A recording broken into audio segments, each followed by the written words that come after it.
you might have heard about B.F. Skinner. He used food pellets to motivate his rats, but what you don't know about Skinner is that those rats were starved to 3/4 of their normal body weight.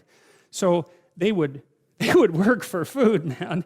So Skinner's rats were kind of oversimplified, but you can get rats to work for food. They don't have to be that hungry. You can get them to work for food, and they'll do all sorts of things. They'll press levers, and they'll open doors, and they'll solve problems, and they'll do all sorts of things.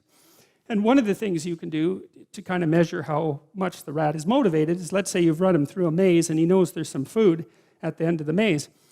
You can tie a little spring to his tail and see how hard he pulls when you open the door to the maze. So because that's how much rat work the rat is willing to do, so you can measure that. Or you can see how fast he skitters down the maze, and you can get an estimate about the rat's motivation.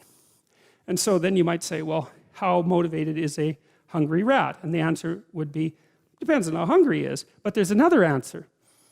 It also depends on what's chasing him when he's going after the food.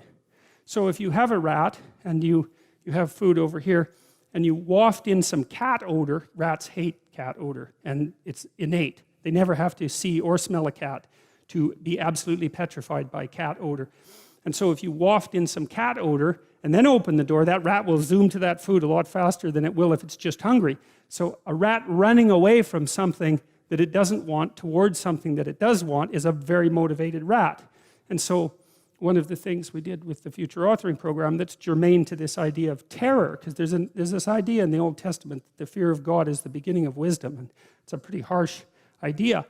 But there's something really useful about it, because one of the things you see with people all the time is that maybe they're trying to stumble forward towards their ideal, as poorly defined as it might be, but then they're afraid, right? They're afraid about what they might encounter, and that stops them, because fear does stop people. It freezes you like a prey animal, and so people move ahead, but then they get afraid, and then they stop moving ahead. And that's not so good, because negative emotion is a really powerful motivator. So we're more motivated by negative emotion than positive emotion, quantitatively speaking. Quantitatively speaking, you can measure that. And that's, I think, because we can only be so happy, but we can really be suffering and dead, So we have to pay more attention to the negative.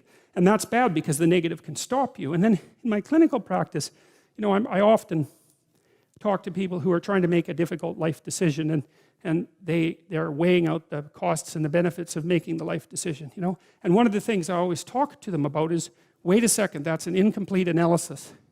You have to weigh out the benefits and the costs of doing this.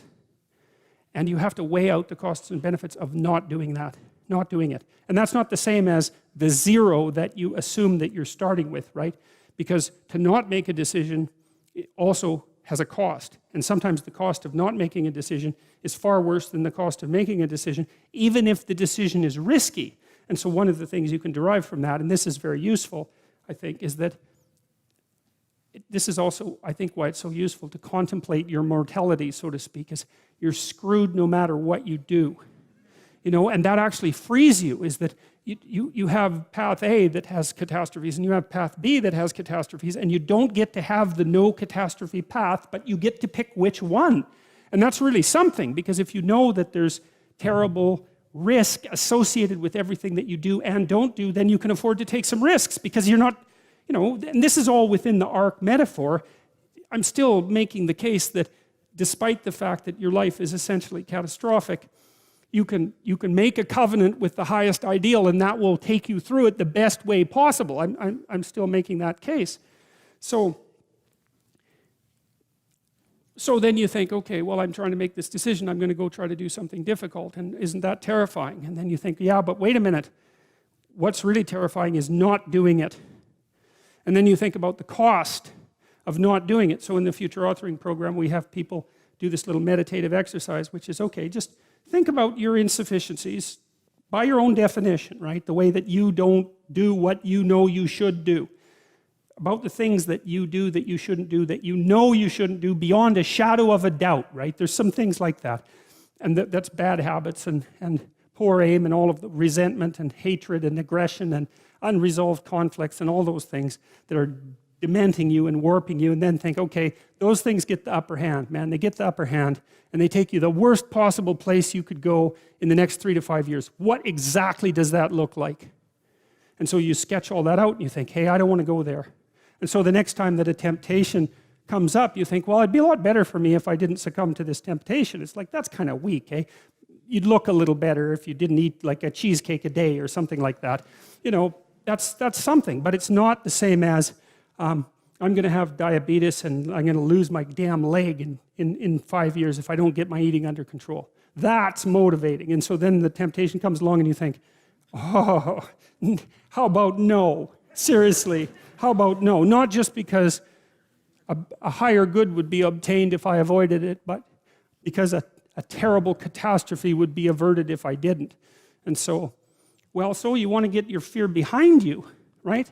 You want to get it behind you where it's pushing you forward instead of in front of you where it's stopping you. And you get your fear behind you, pushing you forward by actually thinking through the consequences of not putting your life together. And the least of those is that you waste it and suffer, right? Because you're going to suffer anyways, man. So you waste it and suffer. That's a bad deal. Because maybe if you're going to suffer, you could at least do something noble and glorious and upright and powerful and honorable and admirable and helpful and difficult. You know, that's just so much better. And maybe that's good enough so that you think, hey, you know, little suffering, it's basically worth it. At least it's a way forward, you know? At least it's a way forward.